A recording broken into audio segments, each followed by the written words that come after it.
Entonces, ¿por qué si revisan ustedes las etiquetas, ustedes que están aquí en el Instituto de Nutrición, se preguntan por qué están los kilojoules?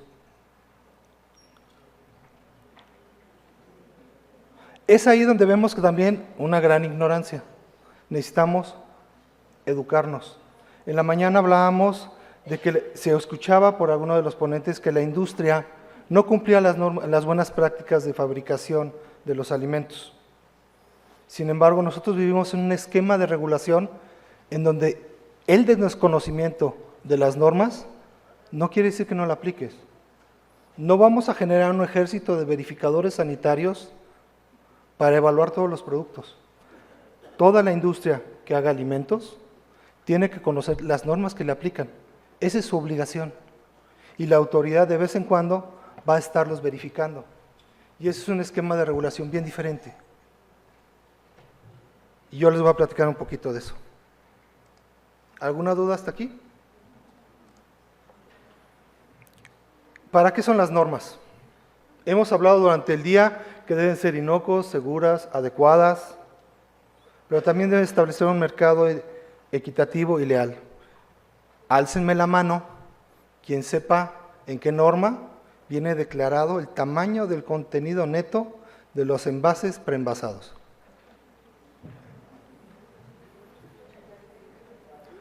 Cuando ustedes compran alimentos, ¿qué ven?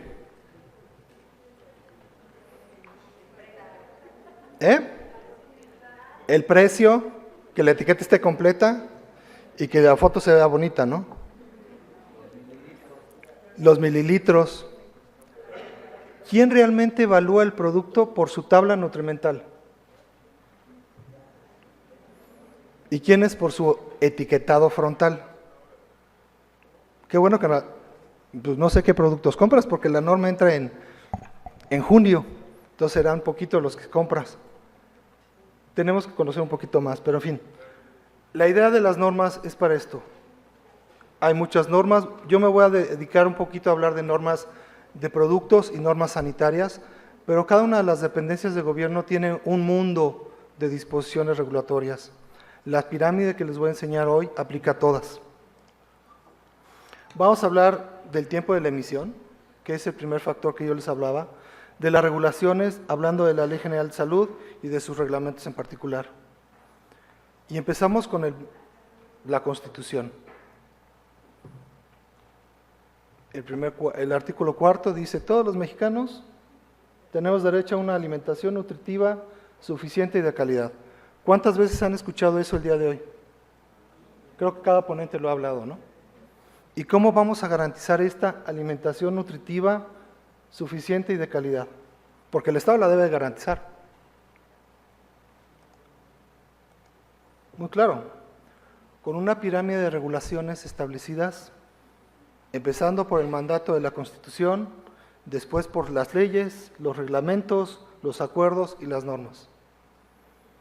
Entonces, cuando ustedes quieran conocer algún proyecto normativo o que tengan que aplicar alguna norma, tienen que empezar a usar esta cascada, esta pirámide. Hablamos del ideal, que es el que todos los mexicanos deben tener alimentación adecuada, suficiente y de calidad. Hablamos en la Ley General de Salud dónde debe ser esta alimentación, cómo debe ser esta alimentación y cómo se evalúa esa alimentación. Ya lo vemos en las normas oficiales mexicanas y en las mexicanas. Durante toda la sesión hemos hablado de reglamentos, normas y demás. Hoy ya ustedes pueden saber que son leyes, reglamentos, acuerdos nacionales e internacionales, normas oficiales mexicanas y normas mexicanas. ¿Cuál es la diferencia entre una oficial mexicana y una norma mexicana? Una es obligatoria y la otra también. Depende cómo lo veas. Porque si yo soy un grupo de industrias que enlata alimentos y hago una norma de común acuerdo entre todos nosotros, que digamos, no va a haber ejotes enlatados con pH mayor de 3. Eso es un acuerdo entre todos, eso es una norma mexicana. La industria de ejotes tendría que estar cumpliendo eso, porque está formando parte. Es un acuerdo entre partes. ¿Sí? La norma oficial mexicana es aquellas que hace el gobierno. ¿Y cómo las hace? Vamos a verlo un poquito. Empezamos, las leyes y las modificaciones a la Constitución las hacen la Cámara de Diputados y Senadores. Y no quiero hablar de ellos, porque ahorita están huyendo ustedes mucho de ellos en todas las campañas políticas que hay. Y ustedes van a saber por quién va a votar, porque el que se pelea contra el azul, con el amarillo, con el rosa, con el turquesa, todos ellos saben. Entonces, de eso no hablamos, pero ellos se van a encargar, por los que ustedes voten, se van a encargar de hacer las nuevas leyes y las nuevas modificaciones a la Constitución. Después están las secretarías de Estado y sus funcionarios que hacen los reglamentos y los acuerdos. Acuerdos nacionales, acuerdos internacionales, acuerdos secretariales, acuerdos de funcionarios de gobierno. Hay diferentes tipos de nivel de acuerdos, pero todos ellos depende de quién lo ejecuta, nada más. Y las secretarías, junto con los comités consultivos nacionales de normalización, donde participa la industria, la academia, las organizaciones que protegen a los consumidores, hacen las normas mexicanas. ¿Y ustedes creen que el elaborar estas normas mexicanas es fácil? Pues mira, la norma que más fácil se me ha hecho, me ha tardado nada más 2 años en hacerla. La que más, 15 años. Entonces imagínense los dimes y diretes que hay, como en toda buena familia, ahora cuando son de diferentes familias y nos sentamos a hablar de un tema. Hay muchos temas que salen a la mesa, muchas convicciones personales, muchas necesidades profesionales, muchas necesidades de Estado, y todas ellas se involucran en una norma. Cuando surge la primera idea de hacer una norma, surge el anteproyecto. Hoy tenemos que hacer una norma, que de hecho la maestra Nida Coyote me dijo que me va a convocar al rato, en la semana, para modificar una norma de alimentos enlatados. ¿De cuándo data esta norma? De 1995. Muy actual. ¿Estará bien o estará mal? ¿Por qué? Si hablamos de que las normas y la regulación son para proteger a la población y a la ciudad, ¿el espíritu de eso ha cambiado? No.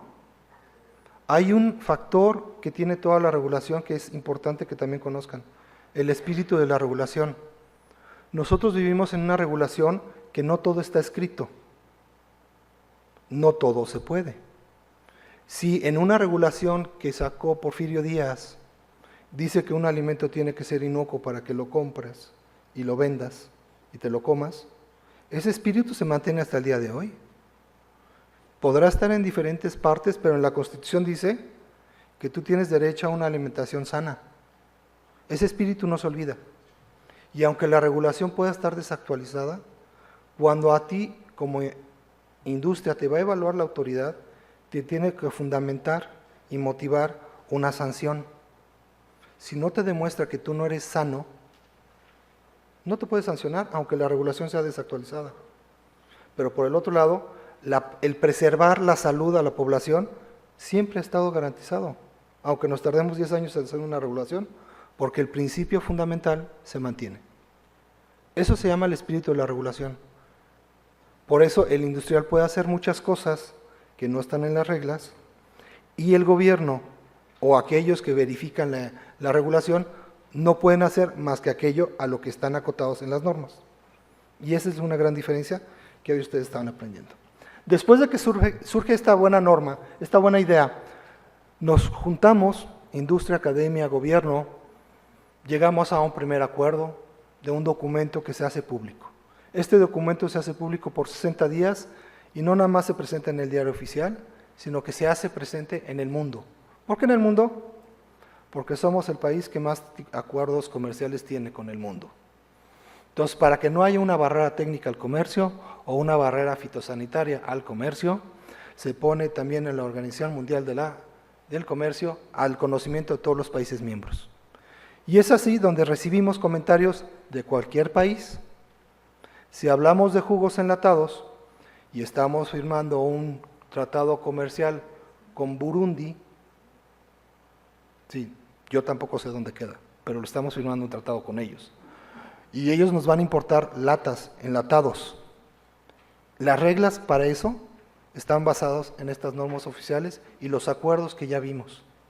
Entonces, más vale que nosotros, que estamos en la industria, conozcamos las normas de allá y las de acá. Entonces, recibimos muchos comentarios durante esta consulta pública y les pongo una muestra. El doctor que me precedió habló de la norma de etiquetado, una norma de 2010. Los documentos que surgieron de la consulta pública, comentarios de todo el mundo, puede ser cualquier ciudadano, cualquier industria, cualquier empresa, fueron alrededor de 1,750 comentarios. Lo más interesante es que fueron de 63 países diferentes, con los que México tiene acuerdo comercial. Entonces, una vez que tenemos todo eso, nos volvemos a sentar, tenemos 60 días para revisar todos esos comentarios y hacer una propuesta de adecuación de la buena idea que surgió en un principio.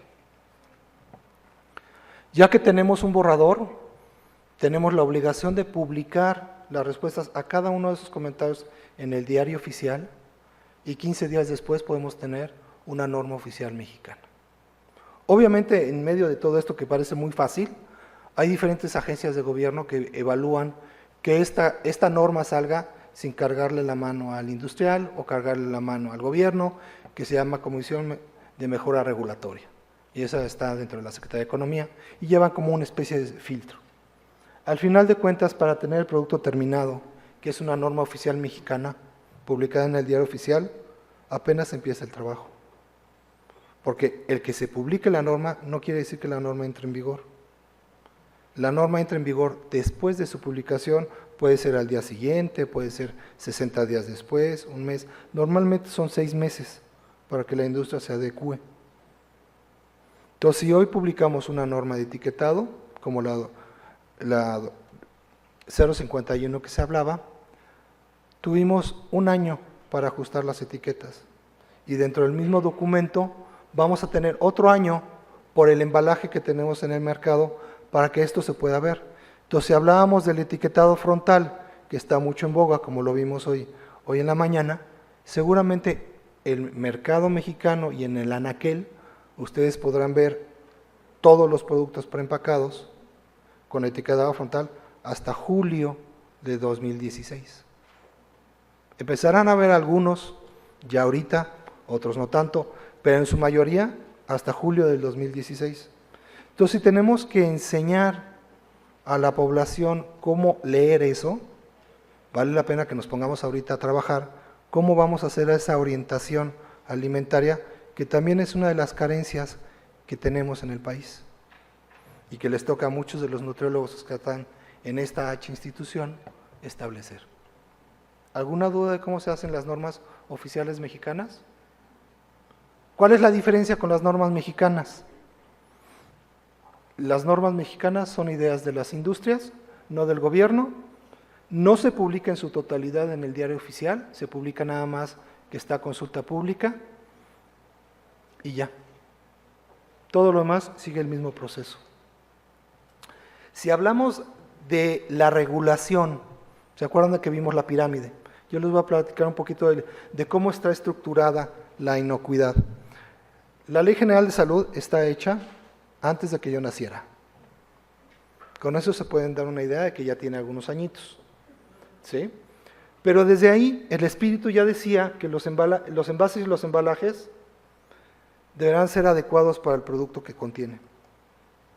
Si vamos a otra parte de este mismo reglamento, que es abajo de la ley, hablaban que estos envases tenían que ya mantener su integridad y su inocuidad.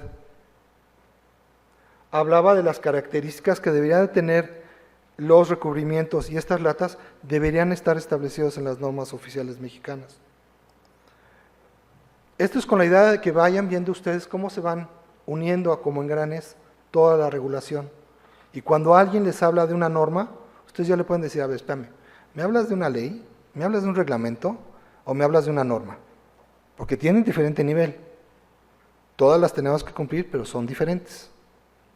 Si hablamos del reglamento en materia de productos y servicios, aquí ya empiezan a hablar de las quebraduras que hablábamos hace rato, de que si tenían o no superficies adecuadas para sus condiciones, que tenían que ser superficies insolubles, intactas, no tóxicas, que no deberían tener compuestos volátiles, que deberían impedir la corrosión, no alterar. Todo esto es en el espíritu del reglamento. Ya hablaban de que los envases deberían evitar fugas, de no tener una contaminación química o microbiológica, y que se podrían utilizar envases retornables o no, siempre en determinadas condiciones. No le estoy pidiendo que se lean todo esto lo pueden buscar fácilmente, y la presentación la van a tener ustedes. Hablaban de que era el envase primario, el envase secundario, y que no se podía utilizar madera. ¿Ustedes vieron en el video algo de madera? ¿No vieron madera? Las tarimas. Son tarimas especiales, tarimas que cuidan el producto y que no van a estar en contacto con el producto porque está la lata. De esa tarima hay una norma de inocuidad de esa tarima, una norma de pintura, una norma de cómo se tienen que fumigar esas tarimas. Hay mucha normatividad que no conocemos y que podemos aplicar. Si vemos un producto, les voy a explicar un poquito. La química Nidia Coyote hablaba de la norma 02. Esa norma 02 únicamente habla de cómo debe ser esta costura y esta costura. Tenemos normas de composición que dicen cómo debe ser la leche evaporada. Normas de inocuidad que dicen qué microbiología debe de preservar este alimento para ser inocuo.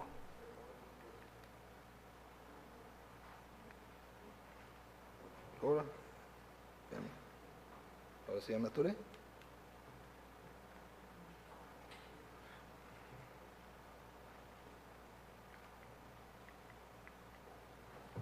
¿Me pueden ayudar allá arriba, por favor, con la siguiente? Porque esto ya no veo cómo. Pues es con el mouse. Perdón. Brutalidad mía. Hablábamos del contenido neto. ¿Esta norma qué habla? ¿De qué tamaño tiene que ser el contenido neto para que ustedes cuando vayan a ver en el anaquel tengan una referencia de precio-costo? Y esto lo mide con respecto a todo el área principal de exhibición. Hay muchas normas mexicanas que dicen cómo tiene que ser obtenida esta leche de las vacas, cómo tiene que mantenerse el equipo de ordeña y qué métodos de prueba pueden tener para este producto. Hablamos de normas de etiquetado y normas de cómo podemos declarar que este producto puede ser bajo en sodio, bajo en grasa, adicionado de fibra. ¿Qué es esta norma? Y si se fijan las fechas finales, no todas son del año pasado. Si nos vamos a la norma específica de alimentos enlatados, aquí los definen por el diferente pH como vieron en la mañana. Y hablan de los controles que debe tener el cuidado de las latas, la apariencia. Por ahí hubo una pregunta de que hasta qué momento puede consumir una lata. Por ahí hubo algunas respuestas, simplemente me gustaría complementar. Si yo veo en la lata un abombamiento suave, un abombamiento duro, yo no la consumo. No me importa la fecha de caducidad que tenga, o si no tiene fecha de caducidad.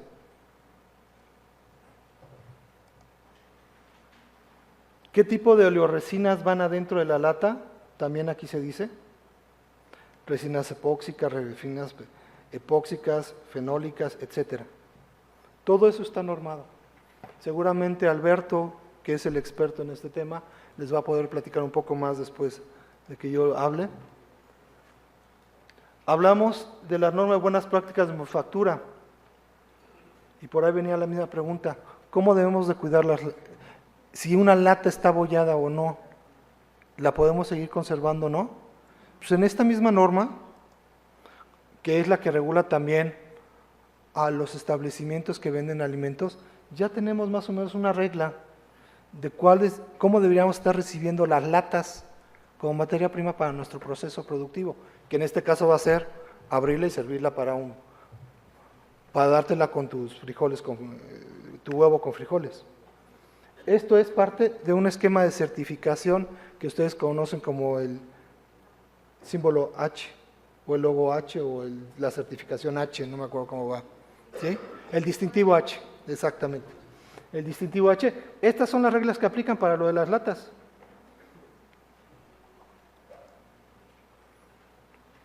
¿Alguien tiene alguna duda de esta pirámide de normalización? ¿Por qué se cambia esto? ¿Por qué cambia cada una de las etapas de las normas? Pues podemos ver que son por preocupaciones claras a la salud. ¿Qué problemas de salud tiene ahorita México? Obesidad. ¿Qué otro? Diabetes. ¿Qué otro? ¿Todos tienen que ver relacionado con alimentos? ¿Y por qué no me hablaron con la falta de ejercicio? ¿No saben que la peor enfermedad que tenemos es el sedentarismo? Pero bueno, esa es una moda. Hoy tenemos que hacer que el gimnasio sea parte de nuestra vida, que busquemos un estilo de vida saludable, que no la tenemos. Los reglamentos por mejoras, por nuevas infraestructuras, por nuevos cambios tecnológicos, por preocupaciones que salen en el mundo que antes no teníamos. Yo les puedo decir que hoy la Secretaría de Salud no está preocupada por la ocratoxina, pero hay países en Europa que sí están preocupados por la ocratoxina. ¿Qué es la ocratoxina? ¿Alguien sabe? Es una toxina que viene de un honguito, en un determinado producto. Que así como también cuidamos de las aflatoxinas, también está la ocratoxina. Las normas mexicanas, por tendencias, por proteccionismo, por tener unas reglas claras en el comercio. Uno de los trabajos más interesantes que tuve que hacer era definir con la gente de España la norma de naranja. Nos enfrascamos como 2 días de trabajo porque los españoles decían que la naranja tenía que ser naranja y los mexicanos decían que también podía ser verde. Porque en México también tenemos naranjas verdes y no podíamos quedar fuera de las naranjas. A ese tipo de discusiones llegamos muchas veces en las normas y hay forma de ver, pero hay otro problema, una carencia muy fuerte que vemos en el tema regulatorio. Y ese es un gen con el que no nacemos, el gen del consenso. En México, en el tema normativo, mucho nos cuesta llegar a consensos por un bien de toda la población. Normalmente nos quedamos en el bien mío y que se haga la culpa en los bueyes de mi compadre, ¿no? Así se dice, vulgarmente. Ese es el problema, esa es otra carencia que también tenemos, que esperamos que en algún día podamos avanzar. Hablábamos del tema de obesidad, pero lo más interesante que aprendí yo hoy de ustedes y de estar aquí es que hay, atrás de la obesidad, hay muchos temas como la falta de micronutrientes. Hoy hablamos más de la obesidad y de los problemas que tiene la Secretaría de Salud por no tener un sistema de seguridad social fuerte y económicamente viable, más que de actividad física. ¿Por qué no les ponen la misma bicicleta que comentaba el doctor aquí afuera? ¿Por qué no les piden a ustedes que para entrar a este auditorio tendrían que hacer 10 sentadillas? Tenemos que buscar formas ingeniosas de cambiar esto. Pero el cambiar no es en los alimentos, es en el estilo de vida saludable. Con esto yo cierro, simplemente con la idea de haberles dejado el conocimiento de la pirámide y ustedes pueden ir a buscar en cualquier página de las Secretarías de Estado su normatividad para que ustedes la puedan revisar. Lo que ya saben es cómo tendrían que ir en cascada para poder conocer la regulación aplicable a los alimentos y a todas las demás actividades que ustedes realicen. Gracias.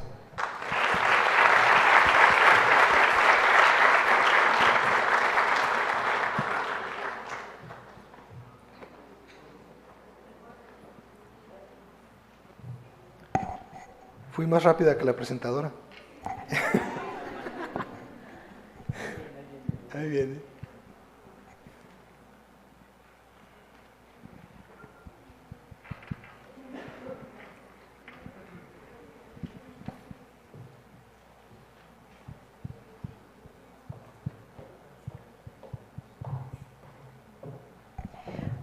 Perdón. No te preocupes. Gracias.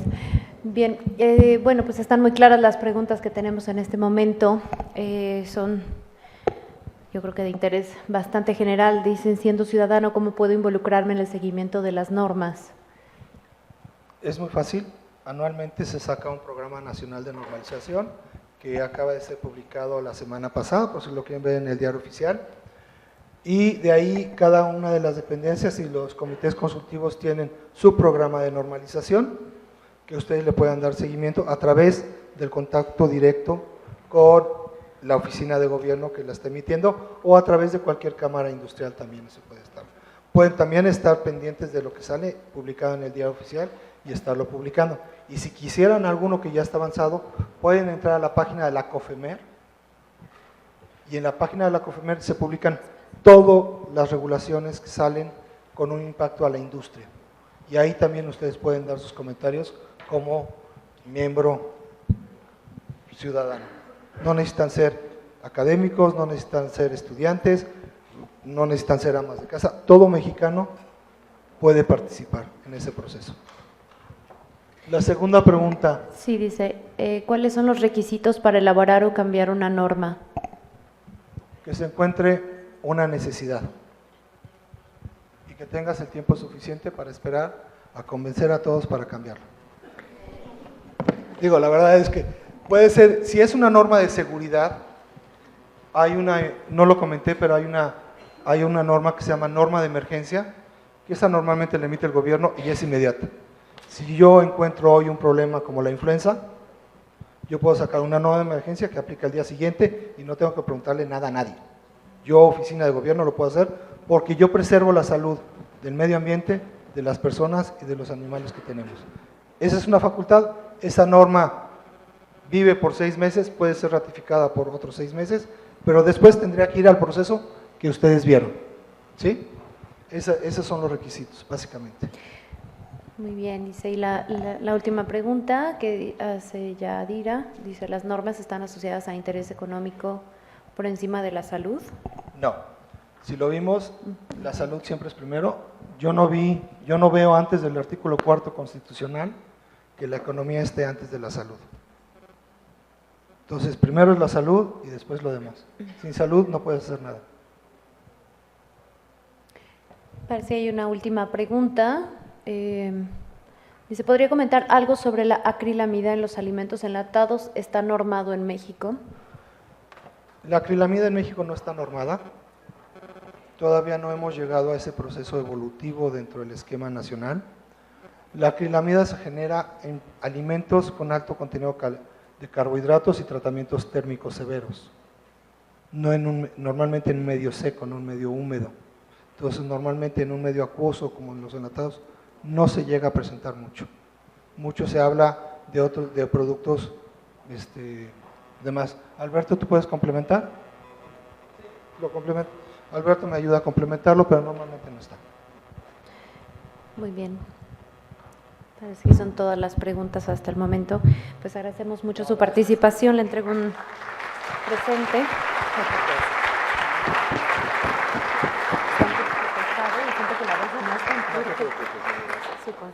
Muchas gracias.